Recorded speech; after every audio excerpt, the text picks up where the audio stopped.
Hi, I'm Libby. And I'm Riley, and welcome to On the Come Up.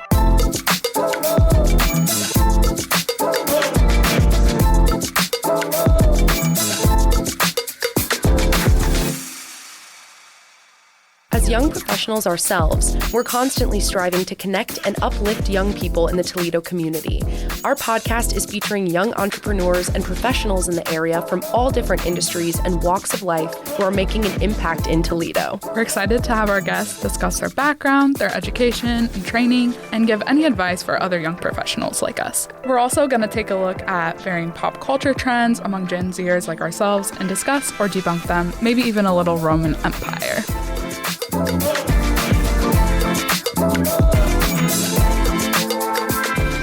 Girl, you know what I've been thinking about? What, girl? A nice cold glass of lemonade. Oh my gosh, you're reading my mind. You know what? The weather is nice. It is time for those summer vibes and opening a lemonade stand like we did when we were little. Did you ever do that? I did all the time. Whenever we would have garage sales in our neighborhood, I'd have my little stand, my little cookies. Oh, you cleaned up too, I bet. Oh, yeah. We did it. That was my, funny enough, first introduction to marketing and sales was having my own little lemonade stand operation out of my driveway. And you know what? We do have the queen of sales, Miss Gabrielle Huff, in the building. Ooh.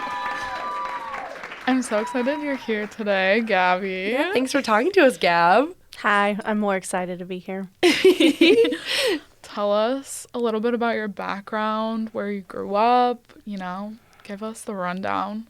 Yeah, I'm from Toledo. I went to Whitmer, so Washington local growing up, and grew up in West Toledo. And I graduated from the University of Toledo back in 2020. Nice. Which seems like forever ago now, but a few years ago. And I have been now at the city paper for almost 3 years. I think my anniversary is this Friday, actually. Oh, nice. Wow. Yeah. Happy anniversary. Happy anniversary.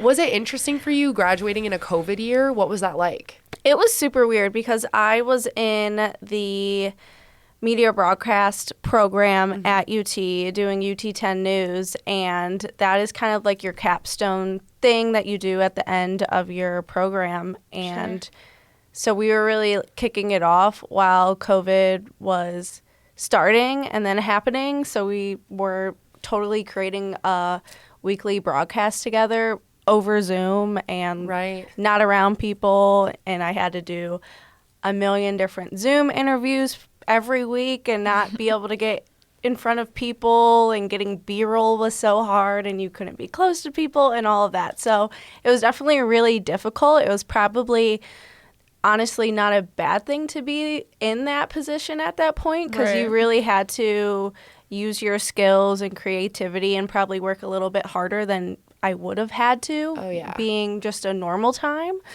So I think that was one strength of the situation, but it was definitely interesting. Well, I think about too, like imagine before we had the technology that we have now, if COVID year happened to university students back then, like that would have been impossible to create, different types of newspapers or broadcasts or anything like that from home. You know what I mean? So I think that's very helpful for us to have had that technology to be able to do things like that. Obviously, you and I were both J school people, so we know the whole COVID trying to put a newspaper or broadcast together vibe. It's very difficult. Right. Yeah, that was super difficult. And I feel like the whole college experience as a whole, probably before all the technology that we have now, probably would have been impossible, and class just would have been canceled. And your graduation date would probably be, moved back to whenever. No, so for sure. I'm definitely glad that everyone was able to figure all of that out. So those things didn't get pushed back for sure. Pretty quick, kind of pushed us along. I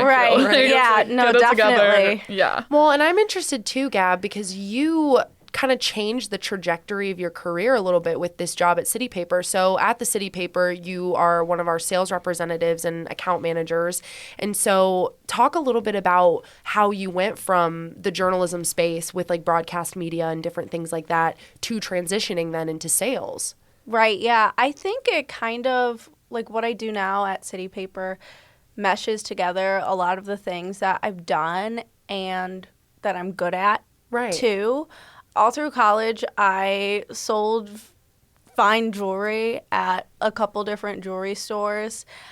So I grew a ton of experience with that, and definitely that kind of very personable and at the same time kind of serious side of sales, I guess. You know, bigger ticket items and important purchases and longer term relationships with clients, all of that good stuff. Sure. Those strengths and everything and skills I learned throughout college at work go into what I do every day, selling and making all of those different media plans for people. But then kind of they bring in everything I learned at school and did. So I feel like it's kind of just a perfect mashup of all of that. Right. Yeah, good mix. Well, and even the fact that it is a media company. Like, I think, you know, does that help with your strengths from having a media background in school? Yeah, definitely, because I feel like all the time people will, you know, ask for my job title or want me to explain what I do or just be curious about it, you know, or even like friends who don't totally understand what I do at work all day. Right.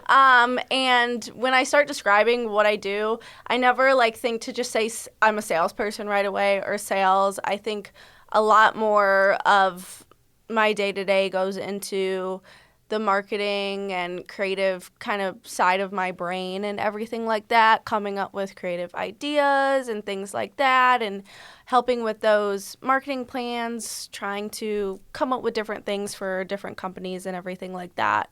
I think kind of is a bulk of what I do, so I don't always feel like I'm just, you know, when you think of salespeople, you think of like a door-to-door salesman selling, Right. I don't know, And that's vacuums or definitely- something, and that's Yeah, like the not total at all. opposite of me. Wait, you're telling me you don't go door-to-door selling vacuums? I will never. I mean, we're joking, but that's a really good point. You have to have a lot of in-person meetings with people. Obviously, you're not going door to door, but you are a very fashionable person. And I think one thing that Gen Z people really struggle with is what we should be wearing in a professional environment. Yeah. And especially our office, you know, we're a little more laid back, a little more casual. But you going on these sales meetings, what tips or strategies do you have for Gen Z people in terms of their wardrobe? Yes, tell us, our office fashionista. As the office fashionista. I do love clothes. That's one. I would say, I feel like this is very cliche, but I think, you know, when you look good and look professional and fancy, you're going to feel more confident and better and more sure of yourself and act like that too. There's different days where if I'm going to be just at work in the office all day, not, you know, in front of anyone in particular other than my normal coworkers, you know, I'm just going to wear a normal outfit with jeans and a blouse, whatever it might be. But definitely, I think not growing up when I was in college. I was already kind of grown up. Working at K Jewelers, back then, their dress code's really relaxed now. You can wear jeans and tennis shoes and whatever, but you had to be like super professional. So I was in, you know, I was 18 or 19 and in dress pants and blazers and button-up blouses and super fancy every day. Right. So I think I got used to, you know, when I was in those professional and fancier clothes, I felt more confident and I was like in work mode and I kind of got used to that. And then when I was in my normal, you know, everyday casual clothes, that's when I'm not at work and, you know, off time. So I think it kind of has me wired in my brain now, you know, when I'm dressed up more professional and like that, it's very much so I'm in that kind of go mode, which I think is really important. Like you said, being younger, I feel like sometimes it's hard for us to break into the workspace and feel super confident. But, you know, when you look good and you know you do, I feel like that means the world and will help you act a lot more confidently and convey yourself in a good manner. I feel like, you know, if you have a blazer or a nice dress or heels on compared to like a t-shirt and leggings, they're gonna treat you a little bit differently, which, it's not necessarily a good thing. Like, you should always care more about somebody's intelligence and character and everything like that compared to clothing, but it definitely in the workplace still means a lot for sure. And I want to go back to how you're saying that none of your friends really know what you do, and that's exactly what my situation is too. And trying to explain my job at the city paper to anyone, I'm like, I do everything. No, it's so true. I feel for y'all because I can at least look at people and be like, yeah, no, I edit stories and I blah, blah, blah. But then it's like looking at the sales side, I'm like, y'all do so much. It's kind of difficult to fully explain. But Gab, too, like us at Adams Street, you are one of, if not the only youngest person there with us, you know? So we have talked a lot on the podcast about our different interactions with coworkers and how working in a space with many different age groups can kind of be really fun, but also sometimes difficult in different ways. I think we both have experienced that. Yeah, and you're working with so many different people, people, oh, maybe they are trying to advertise for their jewelry store, like you have experience in it, or it's just something completely out of your realm. And, those kind of clients you're dealing with, big money, like you're handling their money. So talk to us about that. And that kind of experience being young, like, do people take you seriously? Have you found there's difficulty there? Yeah, it can be very different on a day-to-day basis, especially because, I don't work with just a super specific sector of industries or types of businesses. I work with from the smallest, like, one-man operations to way bigger companies. And with that comes along different levels of not professionalism, I would say, but, I guess fanciness, you could say. And sometimes, if I'm meeting with a girl my age running a business, it's probably going to be a lot more friendly and casual, fun conversation compared to, somebody who is a director of marketing of a really big company or firm, whatever it might be in the area. So it really just takes time to kind of learn those different cues and how to present yourself and act in front of different people.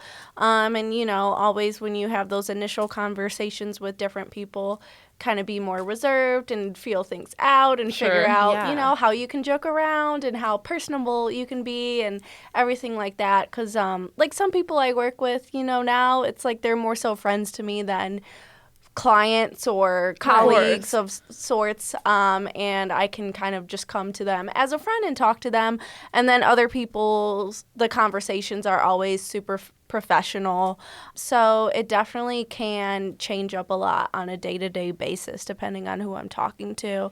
And like you said too, definitely age comes into it some, because when you're talking to somebody your same age, you kind of see each other as peers and equals, and sometimes definitely I think being a younger girl too, sometimes people can look at you if they are in one of those really high up positions, maybe not as seriously, but I think just remaining confident and showing that, you're a professional too and know what you're talking about. And, I didn't graduate high school yesterday, helps and can kind of get through that issue and show them that, you're just as of a professional and deserve the same respect as somebody who might be twice my age. So yeah, absolutely. For sure. And I think it's interesting because no matter who you're interacting with across the board, you have to have some certain strategies or,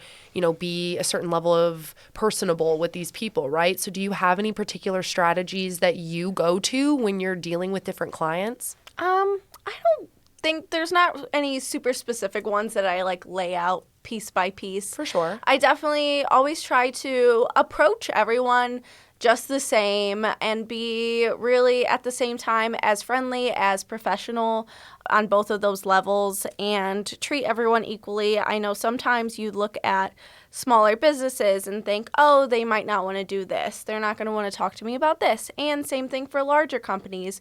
You think, oh, they won't even give me the time of the day. I'm a 25-year-old girl and you're, a millionaire or whatever it might be. But kind of putting all of those different things aside and just coming to each person you talk to on like the same playing field, I think is super helpful and has helped me the most in growing all of those relationships and everything like that. Yeah. I think one thing too, going back to kind of our coworker interactions, I think one thing that I find really unique about our company is that we're all kind of on a level playing field. There's not, other than our bosses Colette and Mark, there's not one person who's really above another there, which is really nice. But at the same time, when we are coming in and we're, fresh on the scene, fresh out of college, or just like very young, and some of these people have been at our company for over a decade, how do you approach difficult conversations where a decision has to be made? I find that sometimes if in the editor position, if I'm trying to approve a layout for something and I might be butting heads with somebody in the art department, it can sometimes be difficult if they've been there longer or things like that. Do you find that you ever get into these difficult conversations, and how do you navigate that with some of the more seasoned coworkers? Yeah, I would say, like you mentioned, I do think it is really good that a lot of us are kind of look at each other as being on an even playing field, and I think that makes it a lot easier to talk to everyone. For sure. But I would say, like you said, a lot of people who were already there before I started, or you guys, they've worked there for forever. So they know everything that we might be trying to figure out. So I've always found it really helpful to ask as many questions to whoever I need and just try to be really open about, if I'm wondering something or I don't know how to do this, or all of the what ifs, what should I be thinking of? Is there anything else I need to be trying? All of that good stuff. So I think, just trying to have really open communication. I know it can be hard sometimes, but I don't know. I would say definitely in my department too, like usually I'm going to Colette with any issues I might have. And I feel like she, it's her baby. So why wouldn't she want to answer my question and help me in whatever capacity I need the assistance in to be able to then be successful, because that's everyone's goal. I think it is really beneficial that it is a smaller team, and I feel like we all have our hearts in it kind of and care a lot about what we're putting out and doing for the area, so that makes it a lot easier to put all the effort in and want to figure things out and not, say, oh, this is a problem, and then put it under the rug and not care about it. Yeah. And it's a good reverse point too. I mean, we talk a lot about how we as young people feel when some of our older coworkers might not take our opinion seriously, but I don't think we really talk as much about how we as the young coworkers can learn from our older coworkers. We can go to them and say, you've been in this a lot longer than I have. You've watched the industry change in a way that maybe we haven't. So it's interesting to kind of get their perspective from along the way, rather than just, coming in with that fresh mindset and thinking that we're going to immediately shake things up, rather than just kind of getting all of that background to help assist us with making things have that fresh take or fresh perspective. No, I love that. I feel like from what I've learned so far, it's never bad to ask a question. Right. It's never a bad thing to admit you don't know something. Like, no one's going to look at you as any less. It's just be curious and find out what you're missing. Absolutely. And Gabby, too, outside of work, we talk a lot about your sales position and your personability, but you use that a lot outside of work, too.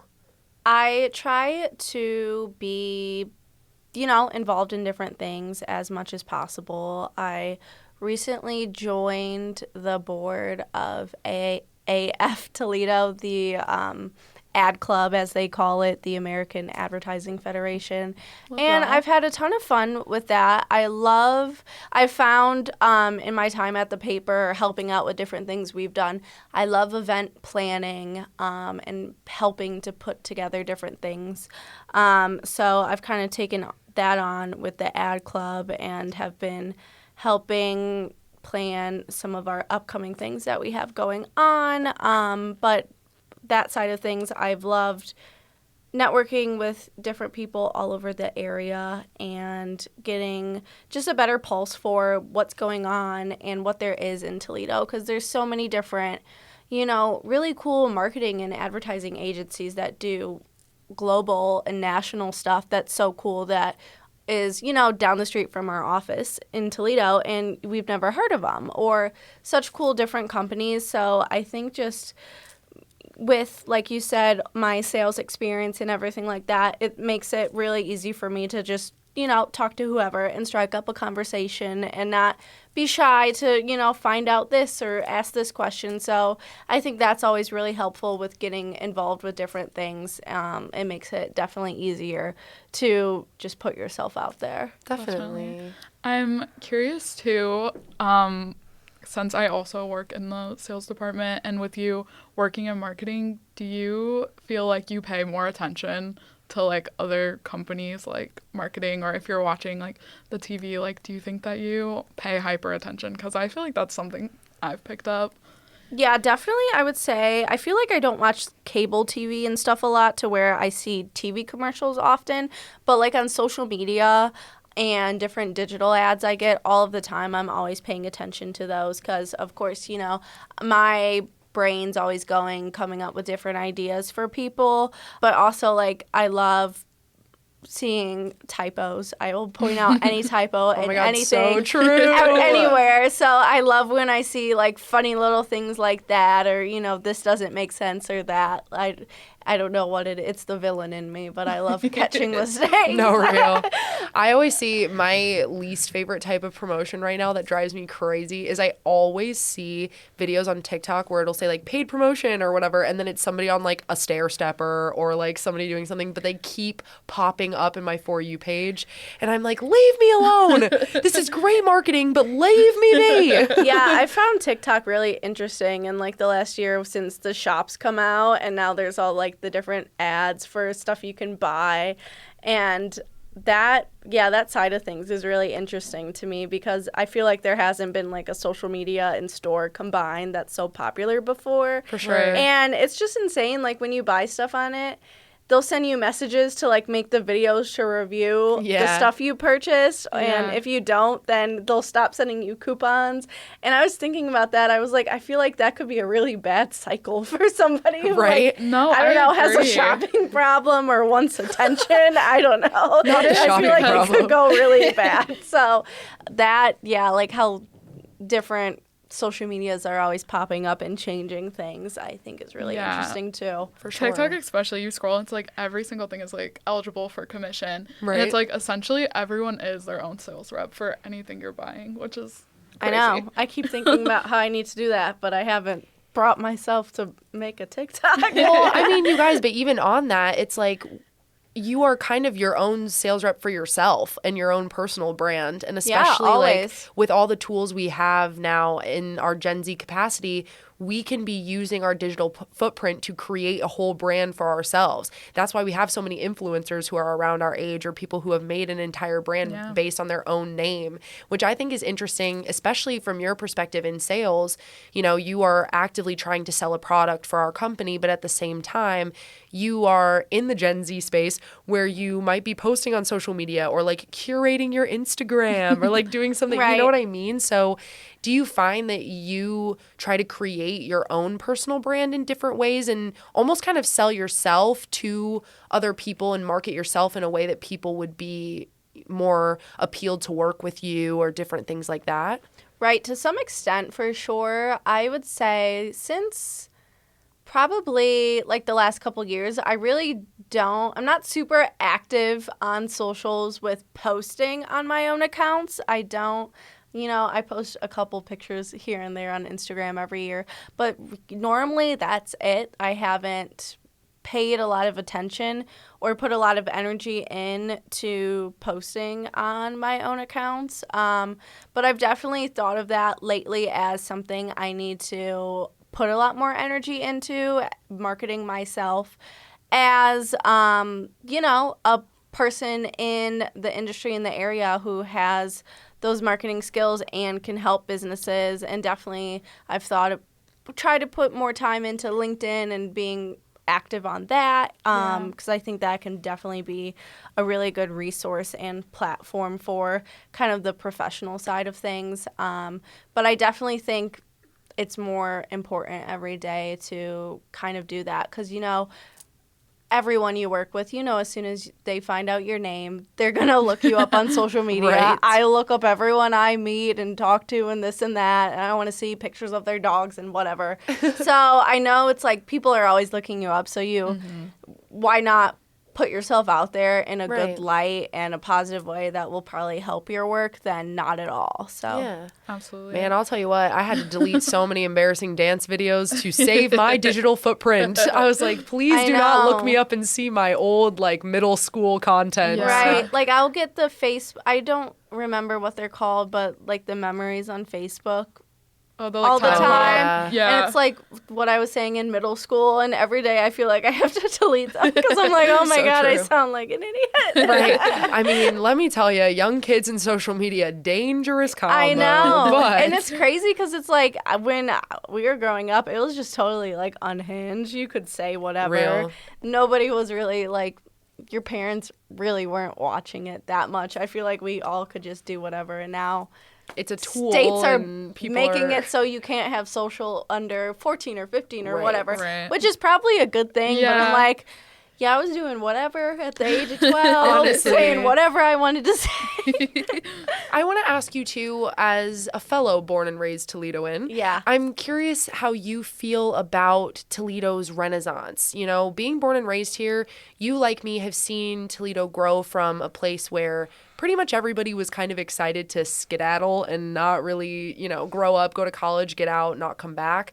But for us, staying here, we've seen it grow in exponential ways. For And I'm sure. curious how you feel about that. Yeah, I'm curious about this too, not being born here. I'm like, okay, we're in a renaissance. I'm like, I want to know all the details. Definitely. Like the Toledo lore. Yeah, I think it's definitely true.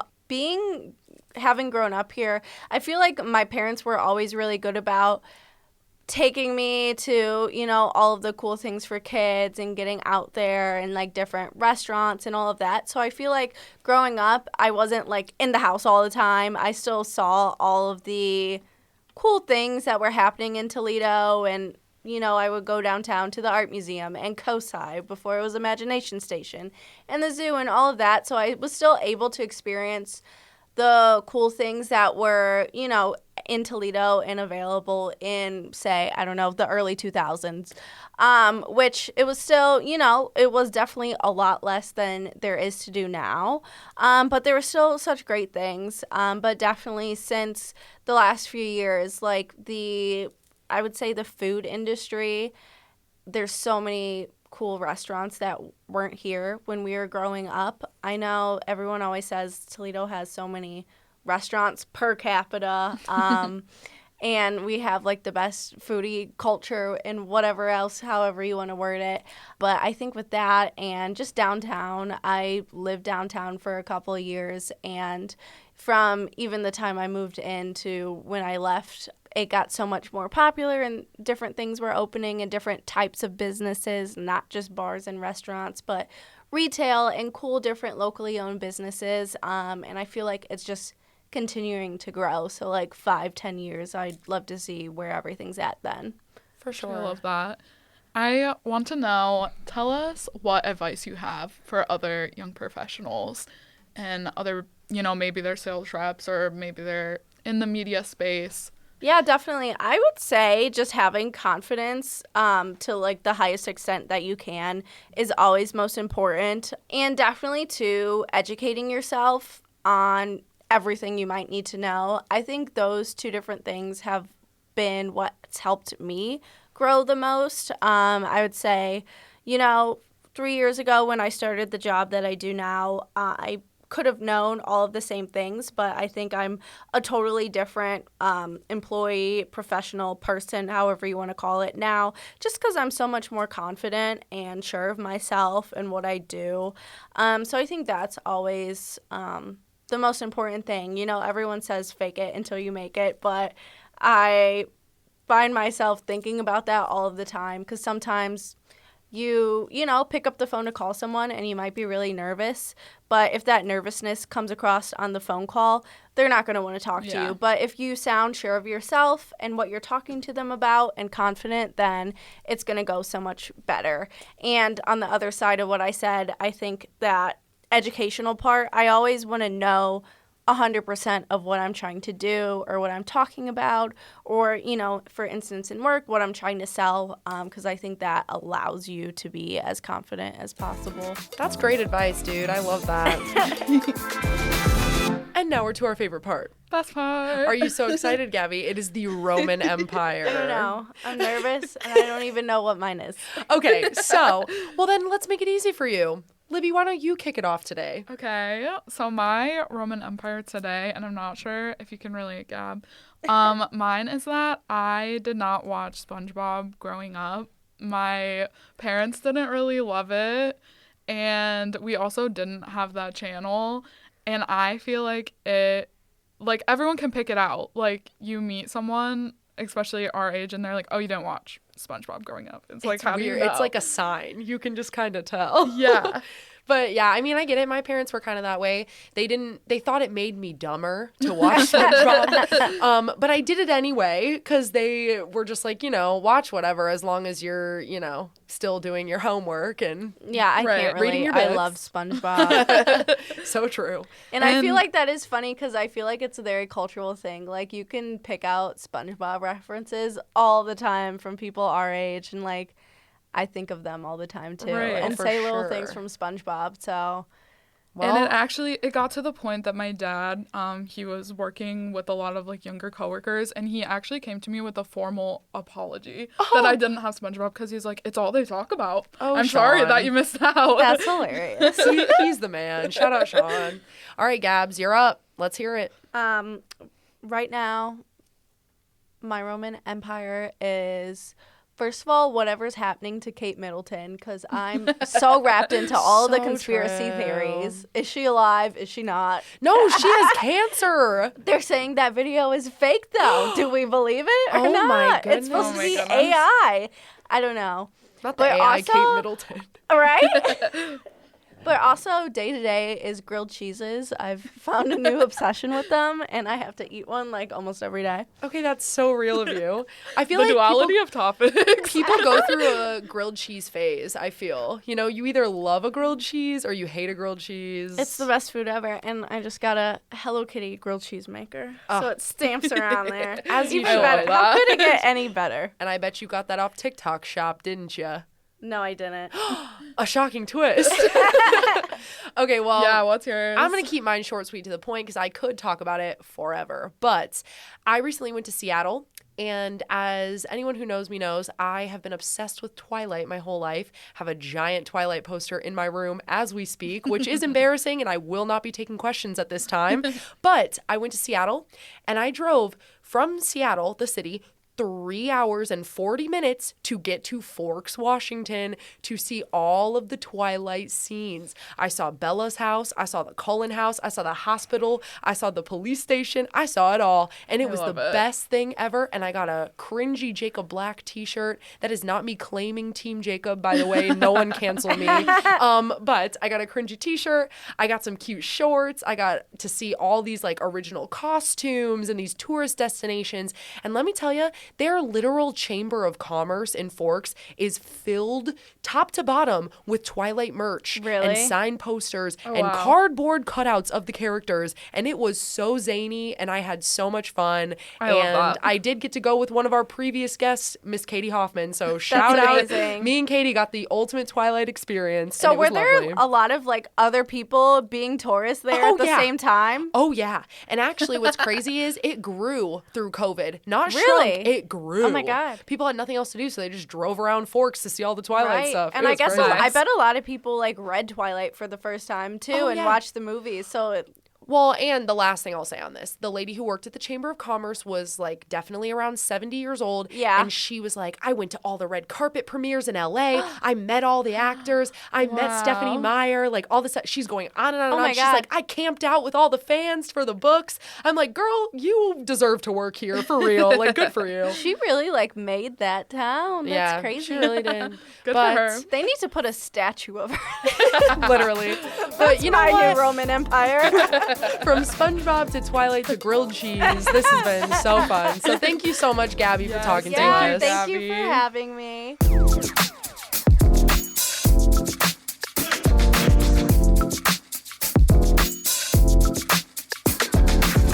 We want to thank Gabby Huff, our guest on today's show. We're your hosts and producers, Libby and Riley, and our executive producer is Chris Piper. If you have any questions, comments, or you just want to listen to us again, go to wgte.org/comeup or wherever you stream your podcasts. Bye, besties.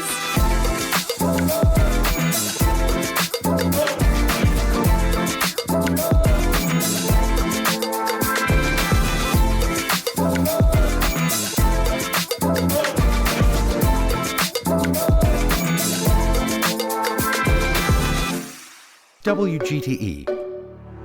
Voices around us. WGTE is supported in part by the American Rescue Plan Act funds allocated by the City of Toledo and the Lucas County Commissioners and administered by the Arts Commission. For more information about the Voices Around Us podcast project, please visit WGTE.org.